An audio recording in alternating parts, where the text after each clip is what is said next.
Liberty and justice for all. Please hold a moment of silence in the passing of Joseph McCormick, passed away a week ago today. I have some more to say about that, but for now, just give us a moment.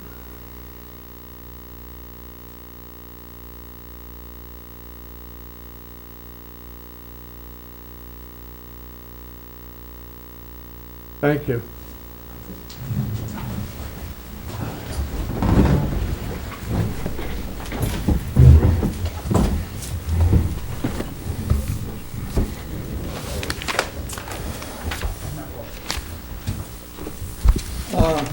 As I just said a week ago, last Monday, Joseph S. McCormick, Joe, passed away. Joe was born in West Point and spent his whole life here in the town of Highlands, but I guess the exception of 3 years where he served the United States Army. He was in the Army in 61 and 64, 264. He served in the town of Highlands in many different ways. I see our fireman here. Joe was a fireman for 62 years, and that's longer than any of you firemen are alive. He served many years as town supervisor, town councilman, village trustee, and lastly, he served on the town ZBA, the planning board, and the cemetery committee. Somehow he found time to be on the Republican committee, and he even chaired the Republican committee for a while.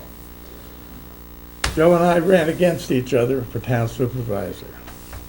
He won, I won. The last time that I won, did I really deserve to beat him, a man that was on the town board for, I think, 12 years? And then when there was a vacancy for supervisor, he naturally moved up. But I still ran against him at that time, for more reasons than I need to go into at this time. But when I beat him the second time, I really, compared to him, I don't know if I really deserved it. But Joe never held a grudge, never held a grudge. Throughout the years, he became a friend and a confidant. He would stop in my office, say hello. Half the time he had an issue that he wanted to talk about, and the other half the time he just wanted to stop in and chat. And I really felt very good about that, that he never held it against me. And that's the kind of man Joe was, and we lost, the town of Highlands lost a great man.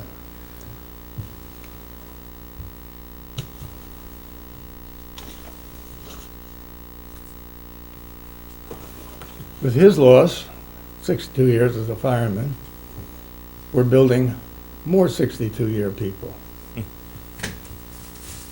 He, take him down with everyone here.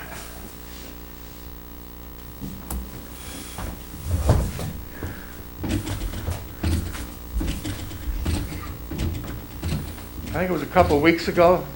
About 3 weeks. Chief Falk was going home in his car, and the fire car, the chief's car.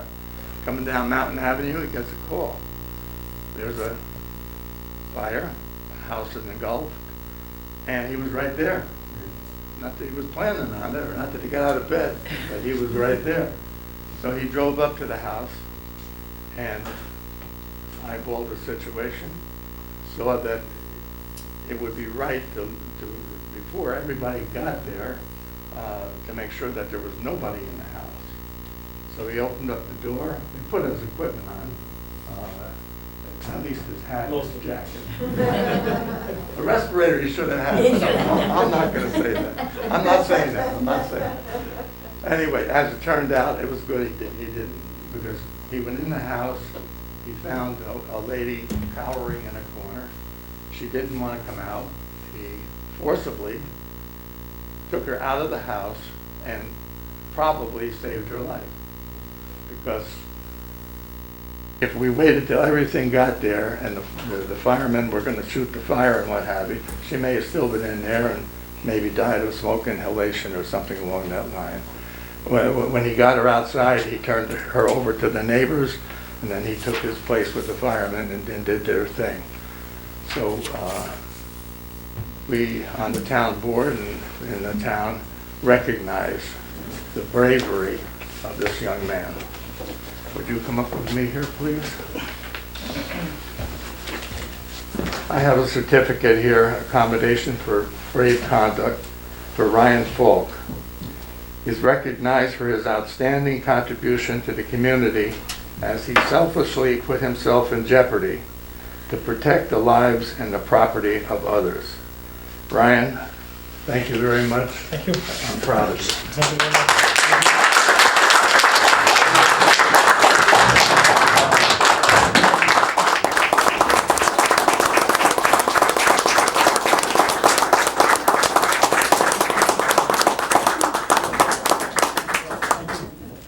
Ryan, you've got a lot of friends, and you told me that you don't make speeches. Would you like to say something to your friends that are First, I just want to thank the town board for this. Like I said, I'm just doing my job. I have a great group of officers under me, again, who most of these guys are on the scene. I also want to give credit also to every firefighter who was on the scene, male and female, and including neighbors that helped before and after with this. It wasn't just me. They went inside, put the fire out. Most of the house was salvaged, and everyone got home, and nobody got hurt. And I just want to say thank you to everybody. Thank you. Thank you.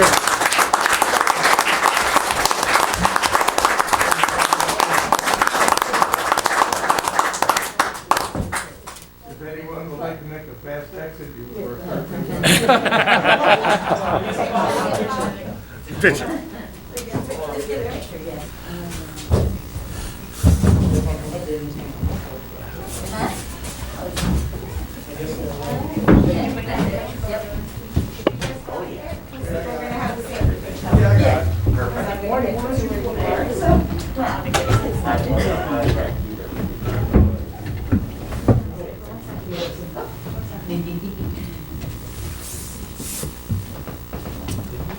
One more picture, Matt. Oh, yeah. Well, take them off, take them off. Take them off. Yes,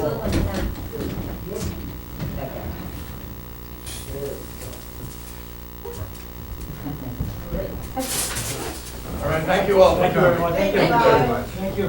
Thank you, board. Class is going.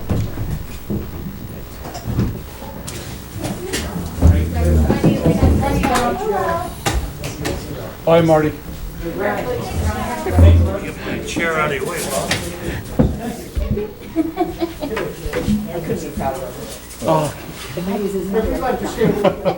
It's amazing.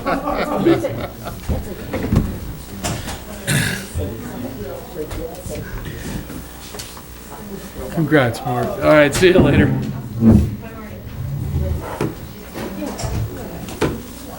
Wow.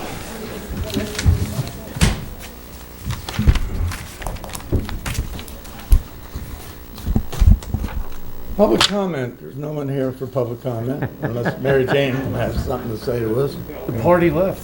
That was a good comment. That was nice. Communications and letters. I don't think I have anything.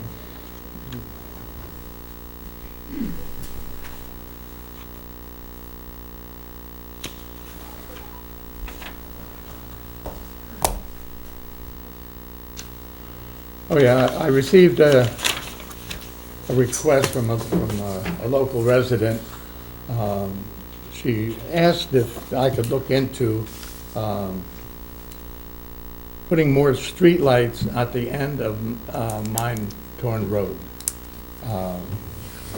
This resident lives in the house right at the last streetlight. There are a few more houses from there, maybe a quarter mile up to what's his name was on top of the hill there? Hank Kiersey? Hank Kiersey. So I wrote a letter to Neil Winter Jr., Director of Regional Community Affairs, Orange and Rockland. I have a request from a resident at 267 Mine Road in Fort Montgomery.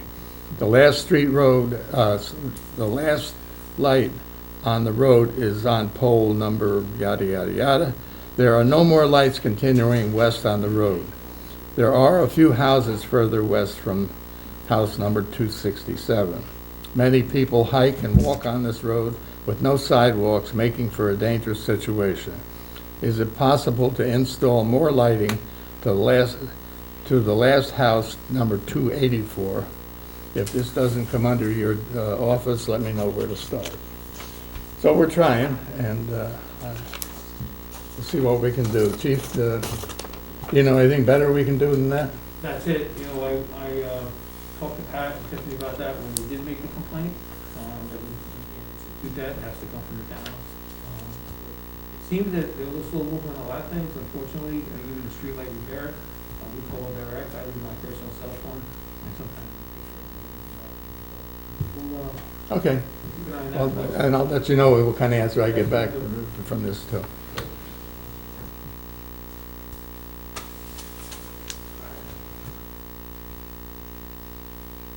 Is someone going to speak about the mask, not the mask, the test kit give out?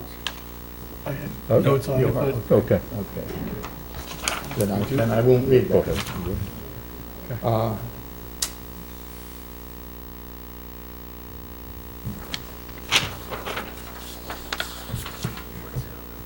Financial reports, we transferred $121,691 into our account. Hometown firefighters for LoSAP, $42,068. Rockland County Solid Waste Landfill, $13,594. Ryder Wiener, General Legal, $5,350. Asset Works, those are the people come in and checked our asset inventory, $4,095. Town of Highlands Employees Association for clothing allowances, $4,590. Apparel Venture Groups basketball shirts, $3,081. Ryder Wiener Planning Board litigation, $2,952.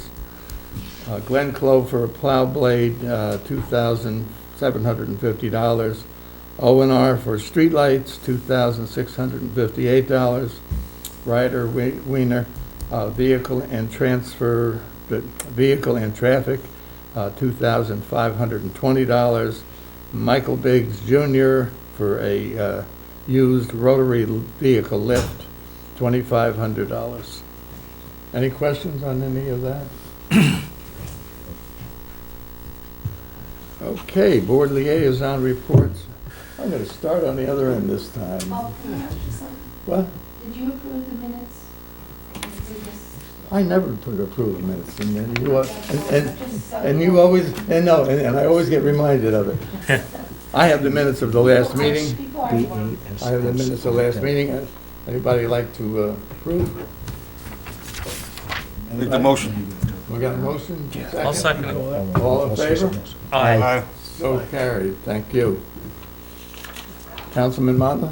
Okay, thank you. Good evening, everyone. Just a comment about the ambulance corps that, again, I mention this every week, but definitely in need of drivers, volunteers. There was a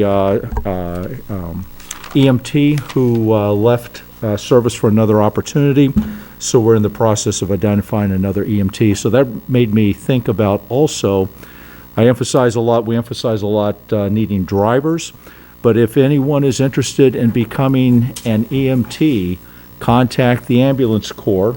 Ryan, who you don't see, he's behind the camera in our town board meetings, is a new EMT and a good example, a good reference of what the process is for that. So it's a definite good opportunity to serve the community.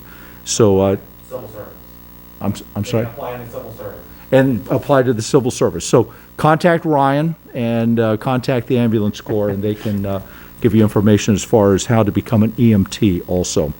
Want to mention, I think, in fact, I know that News of the Highlands had an article about this. It's also been publicized in other social media venues, but I want to Remind everyone that the Chamber of Commerce is having a virtual meeting.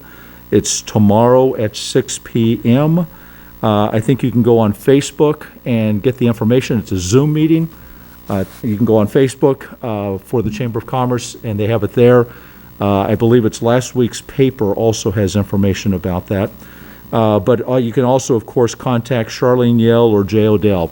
But it is going to be virtual, 6 p.m. tomorrow evening via Zoom. We've had a lot of different types of activities going on recently as far as COVID is concerned, and I know my colleague's going to talk a little bit more about that. But I believe this is on our town Facebook page, and it's also been circulated, but I want to mention it too. And in fact, I have done that for my family. But the federal government is offering in-home tests for COVID, free of charge, 4 per address, 4 per residence. And it's a very easy thing to do. Like I said, I did it last week when I found out about this. The website is covidtests, one word, .gov, and free of charge. And maybe Councilman King is going to talk about the PBA negotiations. We started that a couple of weeks ago. That went real well, but I'll let Councilman King talk a little bit more about that. And so that's all I have. Take care, everyone. I'm going to give you a problem that I don't have an answer for, but I want people to realize that they're not alone. I went online and I tried to order my 4 kits for my house. They don't recognize the zip code 10922. Oh, really? They don't recognize Fort Montgomery.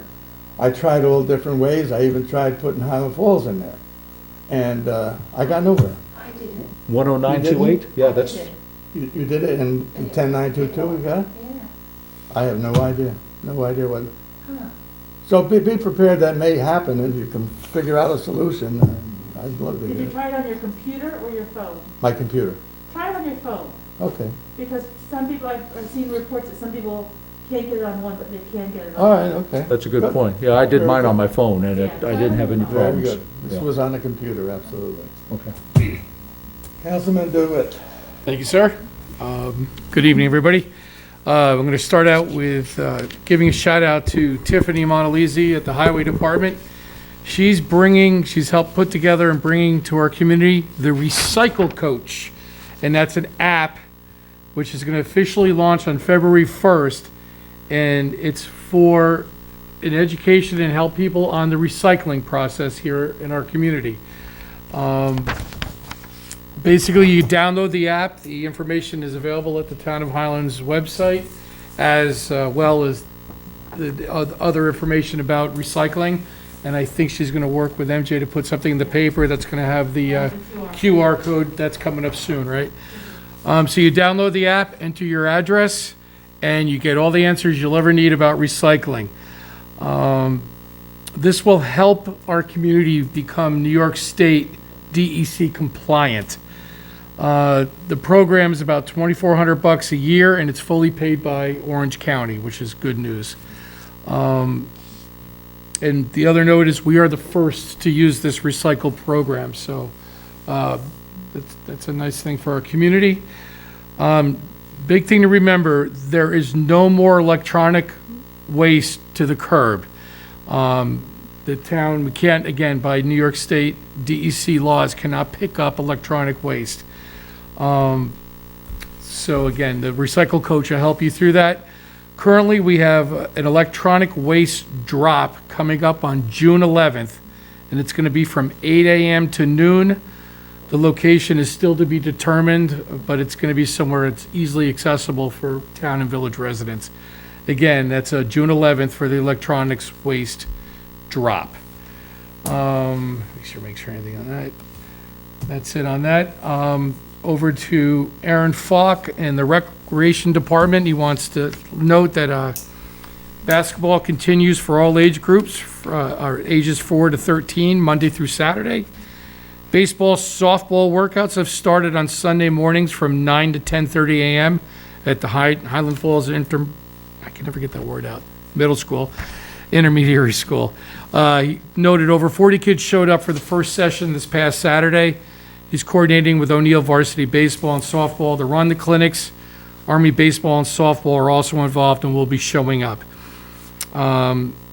Also, the support group for parents of children with special needs is off to a great start, and they're meeting on Saturday afternoons. It's a great thing in our community, partnering with a few different groups to provide all-inclusive programming, including bowling, swimming, buddy sports, and a Special Olympics. Again, reach out to Aaron Falk for that information through the Town of Highlands website. He's also planning for March Mania for 2022. He's looking at March 12th and 13th.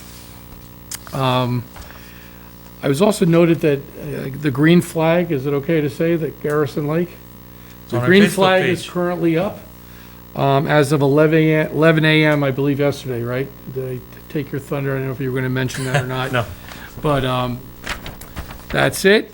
The RFPs for 2022 Youth Bureau funding are out, and we'll be looking into how we can submit a programming plan for some of that money. Okay, and then while we're on Aaron Falk and the rest of the gang, many calls to James Scoofus's office from our own Lori Tautel, Aaron Falk, and Mayor Joe D'Onofrio paid off. Mr. Scoofus and his team brought COVID test kits to our community a couple of Fridays ago. We owe a big thanks to the organization and team efforts of Lori and Aaron, Chief Pieri, and his colleague, Police Officer Bastille. The Police Department, Pat Patterson, and the Town of Highlands Highway Department all teamed up and successfully distributed kits to approximately 350 people. And that include delivery to some 50 homebound seniors and immobile adults. So again, it was a big effort amongst people of our community and the services. Thank you. A lot of people were served well, and it was very successful. And that's it. Thank you. Thank you, sir. Councilman King. Good evening, everyone, and good evening, everyone at home.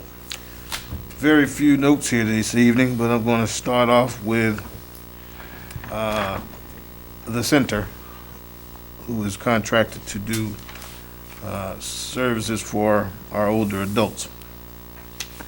We have a community coalition meeting next Wednesday, March the 2nd.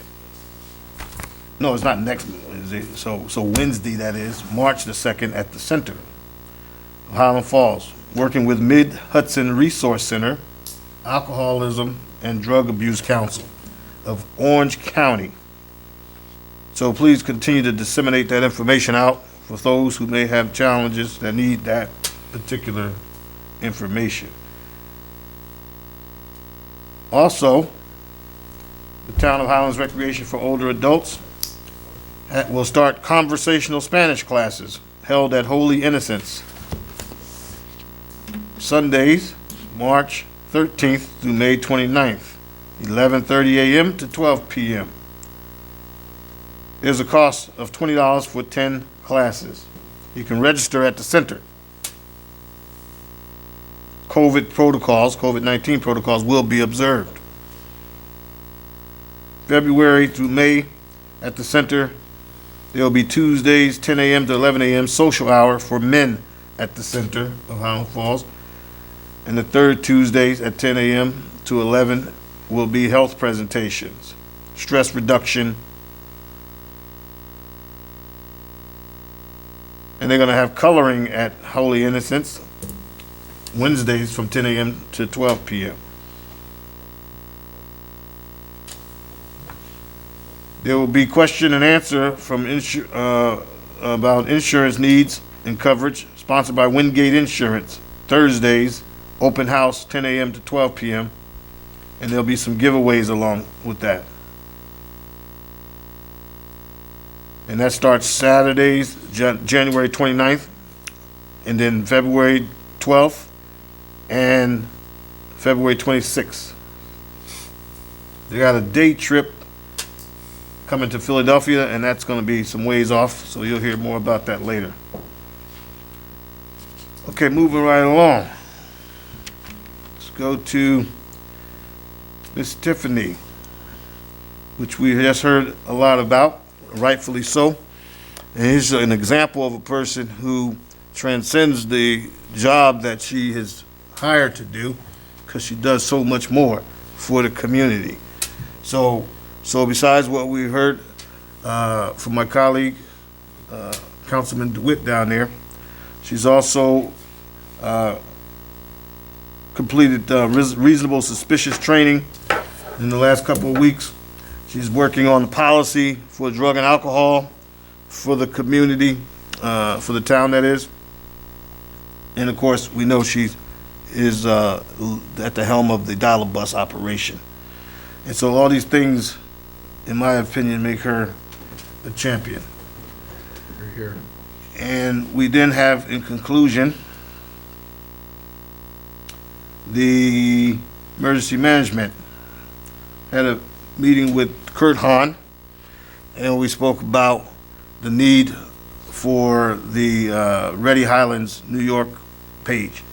So I'm going to talk more about that to Kelly to see the cost versus the reward. You know, how many people used it on the previous contract. Kurt's position is it's still something very viable to what we do, and highly recommends that we renew that. But before we give you the green light, Kelly, I want to have a conversation about it. And lastly, I would say that we had, as best we could, a great MLK Day on last week. Under the weather conditions, we know we had to adapt and overcome. We thought we were going to march down Main Street for the 29th time, but the weather had another thing coming for us. So we went on the 21st century technology, and we got on Zoom. And on Zoom, we had a fabulous time with the chief of police, the New York State Assemblyman, the Orange County legislator, several of my colleagues on the town board, two of which are directly to my left, and then a plethora of other people, to include a person in my mind that has the potential of a young MLK, and that's Colin Monahan, our freshman at James I. O'Neill High School, who frequently does community service. He did it again. He did the Pledge of Allegiance, and then he summarized at the end what the MLK Day meant to him and the program meant to him, and I thought he did a heck of a job. And thanks, Mary Jane, for capturing that in the local paper recently. That was a great story by you, by the way. So that's all I got, Supervisor. I got a little long-winded like at least one of my colleagues. I think you did a good job of being long-winded. Councilman Sullivan. please. Okay. All right. So the ZBA met remotely on January 19th, which is the third Wednesday, as I always say, of the month. I'd like to welcome their new board member, Jimmy Ramus. He was in attendance. They had a moment of silence for Joe McCormick, so there's now a vacancy on that board. And we said some nice words about Joe McCormick. He was my first boss in 1974 when I was 14 years old, selling Italian ices down in Bear Mountain when 3,000 people got off the Dayliner, and I thought I was going to be attacked by just mobs. He was a very good person to work for. He did so much for the community, so that'll be a big loss for the Zoning Board of Appeals, and at some point in the future, we're going to have a vacancy. And we have a vacancy, we'll have to deal with that. I didn't want to talk about that tonight. Tonight's Joe's night. Anyway, they reorganized. Jack Janrome will continue to be the chairman, and the deputy chairman will be Joey Murphy. They're a great board, and they have a lot in front of them. They had nothing. They're going to have an application next month. They had one this month that had some incomplete paperwork for down at what we call Key Bank. That'll be on their agenda for next month, and they'll deal with it then. Planning board, they met here the next night. Justin was there, and Mary Jane was there to cover that one. So there's some things that I'd like to talk about. There's a lot of changes in the community with zoning, and some of them are coming to fruition here and now. Rick Minicozy had a few projects before them. One was Thayer Flats, up to, where the Penn Fed building is. That's an amended site planned or amended project, whatever you want to call it. Formerly, it was going to be 78 units, it's now going to 100. I just want to say that he made it clear at that meeting that they had enough parking for 65 when they got their approval. It is up to them to find other parking in dealing with the Village of Highland Falls, not only for the 78 they were going to have, but now up to 100, just letting people, they probably won't have that, and they're having a public hearing next month at the planning board meeting on that project. Rick also had a presentation. Mary Jane took some pictures. I haven't seen the paper. I don't know if it was in it, Mary Jane, or not yet. Of the former Methodist Church, which is 341 Main Street, for the possibility of it being a restaurant in there. There's a rectory house there, the possibility of turning that into a rental unit. Parking there was also discussed because there's only 6 spaces. Down here at Dr. Perry's old office, which is 173 Main Street, was before the board informally inquiring as to what the possibilities are there, as there have been some recent changes in ownership there. And Scenic Hudson was before the board for a lot line change, which is to benefit, I believe, an existing driveway down behind the old bowling alley. Don't know the owner's name. It's benevolent for pre-existing condition. And that was always they did not reorganize because their chairman was not in attendance, so they'll be reorganizing in February. They meet the 3rd Thursday of the month. Any public hearings or no legal notices, and the Town of Highlands website will normally have that data on there. For the building department, I'm extra long-winded tonight to satisfy my friend Ty here. I'm going to read the report off for the month of December. There were 14 permit applications received. 14 permits were issued. There were 15 certificates of occupancy issued. 15 certificates of compliance. 2 certificates of occupancy were issued. 24 building permit inspections, 1 violation notice, 20 municipal searches were completed. There was 1 planning board application and 4 FOIL requests. I have on here the fees that they collected. I don't generally read them because it's not always, not that they're not accurate, there's things in the mix that can change that number up, but they had a good month, I'll leave it at that. In the building department, I saw at the village meeting, they were talking about how in the kindest way that in the building department, that Phil's down there by himself. I just want to reiterate something to the community, what we've done in that department. So a few years ago, we had a couple of people leave abruptly due to COVID and whatnot. We hired someone to stay for a month. Bob and I did the interviews along with Phil, and I'm not sure if any other board, you were there, Ty was there, yep. And after we hired John Zajac and he left, some of the applicants that we saw were either too young, had no experience. It was clear that the list did not have a lot to offer us. So once the second gentleman left, the decision was made, as we can, to use a private consultant to be the second half of that building department. It's Lincoln Tully. His name is John O'Rourke. He's a professional engineer. He's a CEO, code enforcement officer, and is a BSI, a building safety inspector. Now that we have Gabriella downstairs in full time, we have a mechanism by which to disseminate data. And in regard to that, last Tuesday night, Rick Minicozy was about to get on an airplane in Texas and come up here to take care of some business. So I called him to tell him how we were going to change things up a little bit, because he was bombarding the building office trying to get things done hastily. Some of the submissions were just completely unsatisfactory, so we had to throttle it back. He's dealing directly with John O'Rourke on quite a few projects. He's very happy. So I just want people to know Phil is not alone down there. He has help. He has professional help. And that's part of how we're structured right now. So I hope that's clear. On the sewer plant, I haven't read off about that lately. For the month of, where are we here? For December, we had 1.8 inches of rain, and the monthly average flow was 83,000 gallons per day. So, that's generally a low flow month. I've talked about the sewer plant into oblivion, and I'm working on some data for the trailer park and other things related to what direction we're going to go. I know the supervisor is probably going to talk a little bit about a meeting that we had with the Village of Highland Falls and discuss some of these topics. And I think I probably forgot to mention, and I got to show this, I mean, I got my green team shirt. So the Citizens Environmental Advisory Committee met. We met by Zoom. I think it was on January the 13th that we met. She presented an end-of-year report, and she has a couple of things, Olga, that I'm going to talk about for where we're going. They did some great work, and community choice aggregation is before the Public Service Commission. I think that'll be manifested and become how things are done by the month of May.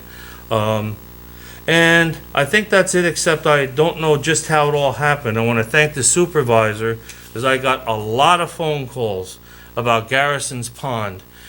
I've lived there all my life, and none of us wants to be responsible for making the decision about somebody endangered out on the ice or anything else. The ice is safe, and there's 7 inches out there in most places. There were kids out there tonight playing hockey. I just want to say, in this world we live in, a few years ago, there's probably a lot of skiers here. There was a guy that smacked into a tree up at the Victor Constant ski slope. So I hope everybody puts their fear away for a moment. For a couple of days in these really low temperatures where it's the opportunities there to have some fun on that lake. I own a lot on Montgomery Road which landlocks that lake. I've let people use it for years, and they can continue to use it. And I'll provide them with hot chocolate. I encourage them to come, park, and use the lake, as long as the police offer not to write them any tickets for parking on the wrong side of Montgomery Road when they do so. And that's it. Thank you. Again, with the lake, there's something we've got to look into. I'm not sure who wants to look into it. Actually, probably Joe. Obviously, there's a Roe Park Lake. We have a red flag there, which Aaron put up. I don't know if, since Roe Park is in the village, since whatever the recreation department does in Roe Park requires the additionally insured, I don't know if we can say the lake is okay for ice skating or what have you. I don't know. So if you can kind of get from the village what they want to do about it, okay, look into it. And in the building department, I want to talk to you after the meeting because I don't want to use his name here, but there's somebody that approached me, and basically he wants me to talk to the building department because they're a little too strict and they're nitpicking too much, and he doesn't want to do what he's supposed to do to get a permit or to get a CO, and he wants to know what I can do about it. And I've made it very clear to him that there's nothing I can do about it. If it's costing you more money, you've got a builder that takes 3 weeks to get it apart for something. I'm not going to tell the building inspector to overlook these things so you can save a few bucks.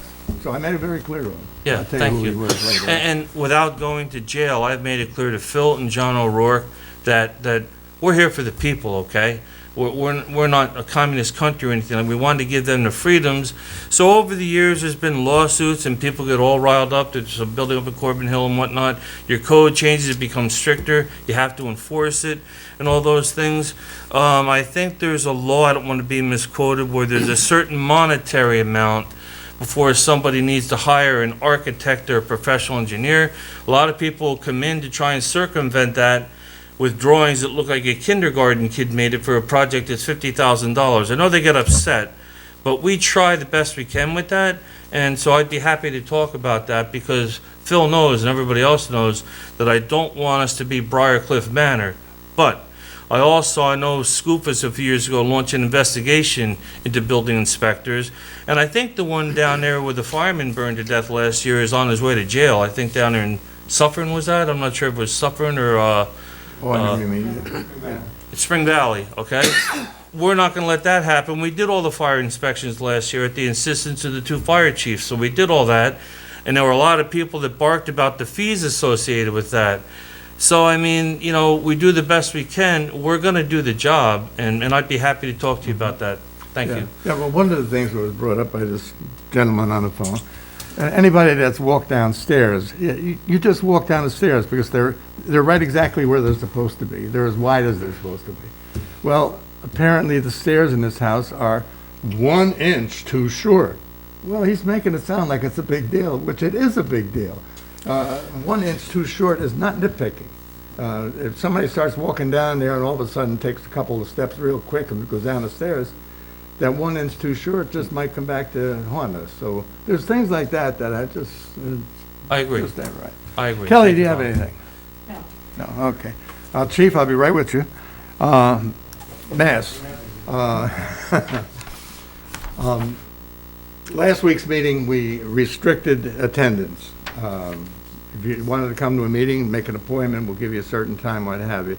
This meeting, I did not restrict attendance because if you're following the graph and listening to the county exec, things are going down. So I feel as though I can not control the town hall, but I can make decisions on COVID that are sensible, such as I hope, if it keeps going down and gets down a lot further, we can make masks optional in the town hall as long as you've had the vaccination. So I'm working with it, I'm doing the best I can with it, but that's why last week we didn't have a bunch of people, this week we had a bunch of people in here. And they all just come in, sat down, and left, they all had masks on, it was very good. Justin, there's a vacancy now on the ZBA. I'm not sure if Joe was appointed by the village and the village gets to appoint, or, Yeah, no, my recollection is it's every other appointment, meaning it doesn't matter who previously appointed Joe. I believe the village just appointed Mr. Ramus, in which case it would be the town board's turn to make an appointment to that board, okay, good, good. which would be for the balance of Mr. McCormick's term. Right. One other thing, if you would, Justin, look into the Hudson View Trailer Park. They have some kind of a hold on us where I guess we can't do things with the sewage without their permission, if that's the right way to put it. If you could look into that agreement, contract, whatever we had with them back in the day, there's no sense in us talking about sending their sewage to the village if we can't do it. Sure. Sure. I don't recall if I've seen the actual outside user agreement. I understood that stems from a long ago lawsuit. I'd be happy to review it if there's a copy in town hall. But generally speaking, as an outside user, we would have some say over what they can do, but we would not necessarily be able just to relocate them to a different system. Yeah. But One of the problems, I used some rough numbers, I had Kelly check them, and they were rough numbers. If we send it to the village and base their cost on the same as the people in the village pay, which would be 181% of the water bill, they would be paying a little better than double what they're paying right now. So I'm sure that's not going to sit well with Wayne Courts. no, sure. So that, again, we'll look at the agreement. I'm happy to do that Yeah. and happy to give Yeah, you some we'll start with that recommendations. anyway, yeah. But there could be a negotiation, among the three parties as to an appropriate outcome for everybody. The meeting that I had with, we had, it was me, the deputy supervisor, and our engineer. It was Joe, the deputy mayor, and his engineer. This was prompted by the mayor, and he brought up certain topics. And I don't say this as a criticism. I don't mean it as a criticism. But he wanted to look at it, the village taking over our water system. But there was no proposal made. There was no numbers put out.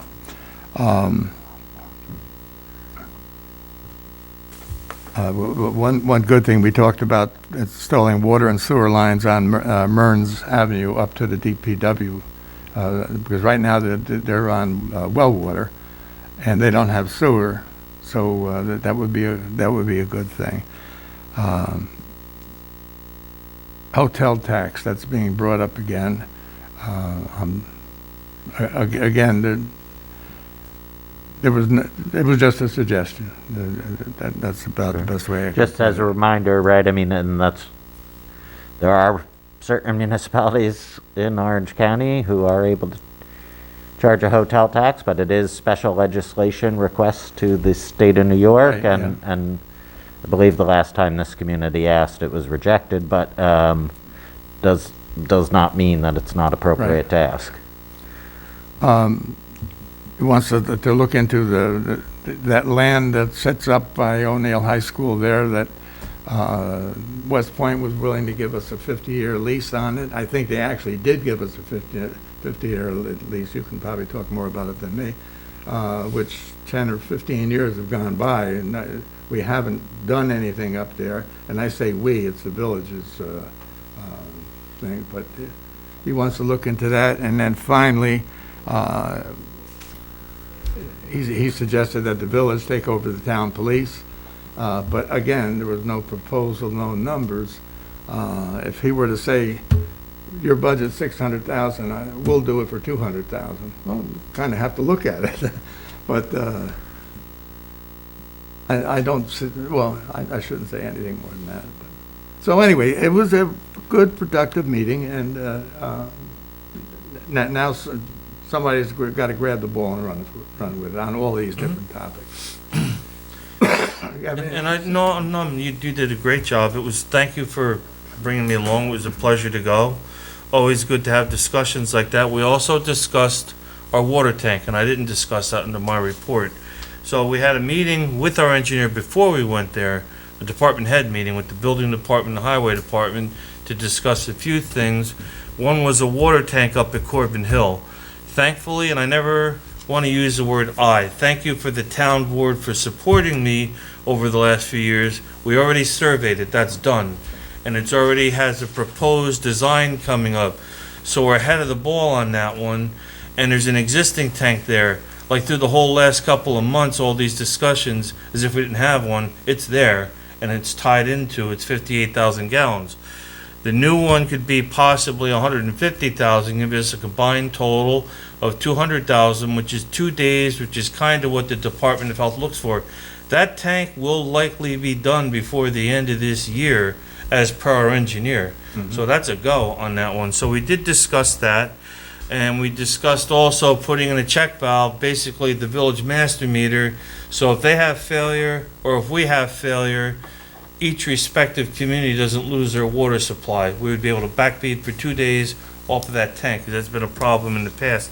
But in regard to the other things, I just want to say, like we just talked about the trailer park, like there's nobody in the past that did any bad work. Back in the late 90s, I have bits and pieces of that agreement I'll send you. A decision was made with the certiorari lawsuit of a pretty significant amount that the trailer park's expense to let them tie into our sewer system, which fundamentally sounded great because the thing wasn't even half built out at that time. Now that it's being built out, the sewer district equals the sewer plant. The sewer district plus anything else equals more than the sewer plant, and that's what we're going toward. So we're trying to come up with a solution, and the people that made those decisions in the past made a good decision for that time. Now it's time to make another decision, and there's a lot to look into. The different numbers the village has to offer. With the water, our water doesn't cost much in some ways. We have Leslie billing for it. We have Pat getting a stipend, and Ryan Falk, I don't know if he gets a stipend, but they do their thing.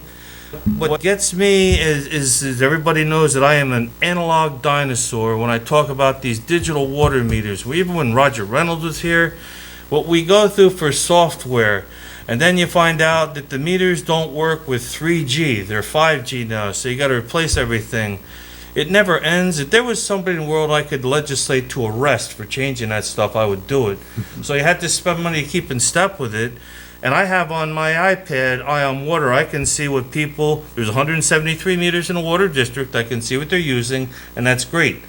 The rest of them, out of the 385, whatever it is, have where they use this Trimble meter, which is outdated. It doesn't communicate with all the computers in town hall. I know when Leslie loads it up, there's always some indiscrepancies and whatnot. God, if we had a clipboard and analog meters, twice a year, guys would spend a week going around writing the numbers down, it'd be over with. I know that sounds ridiculous, but I have a hard time with this technology thing. It would be interesting to see what the village has to offer in regard to that. So that's my comments. Justin, one other thing that you may have, I seem to remember, we had some kind of an agreement, I'm not sure if it was ever signed, on mutual aid. In other words, mutual aid within the village and the town, where if they want to borrow our backhoe, this agreement would be signed, not for the individual pieces of equipment, but in general. Right. So they borrow our backhoe, something breaks, then they're responsible. They're responsible to bring it back clean, the way they picked it up, et cetera, et cetera. Do you have any idea if there's an agreement that you may have in your files or something? It sounds familiar to me, but I would have to double check. But I'm happy to See if look. you could find anything Yeah. on that, or, I got Pat looking into the other municipalities to see what they have, or if they have anything. So, Chief, I didn't forget you. I actually don't have anything, Don't have anything. nothing. And you still want an executive session? Few minutes, yes, please, sir. Okay. That reminded me, Supervisor, I forgot to mention about the PBA negotiations. We have gone through the first round, and it went very well, in my opinion. We had Councilman Modeling, myself, and Justin, our attorney there, and then they had their new attorneys and several of the officers there that were representing the PBA.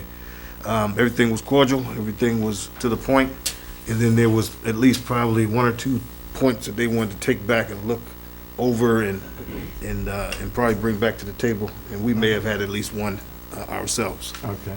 So we had a That's date good. set for the next round, Okay. which I think is first Very week or second week in February. if I'm- First week of February, yep. good. So it's going forward. Good on, right on. Very good.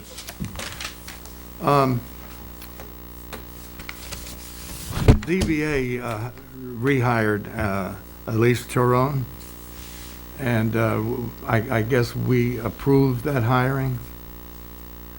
Or is that- They have consistently asked you to, although it's not technically a formality under the law, but I believe they have asked you to do so in the past, so just a motion to confirm. Someone like to make a motion? After the year they had last year under her leadership, I'll make that motion. Do I have a second? Second. Second. All in favor? Aye. So carried, thank you. Leslie, if you would let the ZBA know, even with a copy of our minutes, that we approved their rehiring of Elise Turon. Any other business? One last one for me. You keep striking, every time you ask that question, something pops up. I was We're going gonna to talk a lot. I was going to share with my colleague, Mr. Modeling down there, that when he mentioned the ambulance coordinated drivers, I saw it on TV last night. I don't know if anybody saw this kind of story about this issue. I think you've already mentioned that this is a nationwide issue. And so this particular community, how they were getting after it, and it made me think of our, young Ryan there. He'd been talking about this thing for 2 years, 3 years, like he was a sophomore in high school when I met him or something. And so, but these people had the similar issue where they kind of aged out, where folks got older, folks weren't volunteering, and somehow they energized young people in high school to kind of fill the gap. And some of those folks became drivers, and some of them became EMTs. I don't know if that's even possible here, but I'm just throwing that out to you. Somebody's doing it, so we may have to relook at that. Because we know he was started very young, he just couldn't get the EMT. But if there's legally possible, that may be the answer. And I think with the EMT, there's a civil service aspect to that, so there's a New York State, laws and aspects and stuff like that. At least right now, with drivers, the ambulance corps is I I think they're looking at it, but they are pretty adamant right now that a driver needs to be at least 21 years old. That's interesting. When So in the that's- Army, a driver could be 17 years old. I can send him to war at 17, but I can't have him drive an ambulance corps. I mean, just me thinking. There was a point in time, people in the Army could go and do things before they were able to vote here. Yeah. That's true. Sort of aging myself here a little bit, but, Well, I think when you have a national challenge like that, yeah, it is. It's true. requires a different school of thought.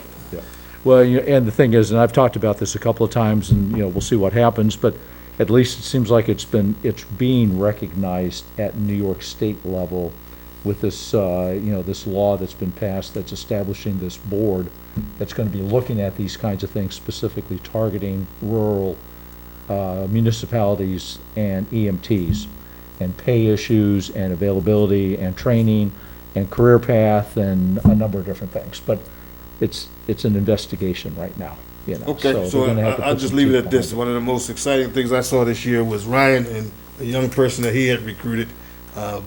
They cornered me at the high school football game, and I said, "Man, keep hope alive. Yeah. We're going to tackle this thing if we Yeah. keep folks like that around." Yeah. Well, Ryan, you might want to get in front of the camera so everyone can see you, because you're absolutely right about that. No, he's a good example. Okay, the chief asked for an executive session. What I'm gonna do, he said it's only gonna be about 5 minutes, chief? Well, So I'm gonna ask our town clerk and our reporter and controller and Ryan just to leave out in the hallway. You can all gather in Kelly's office if you want, and we're gonna meet right here. You need me to come back? You don't have to come back now.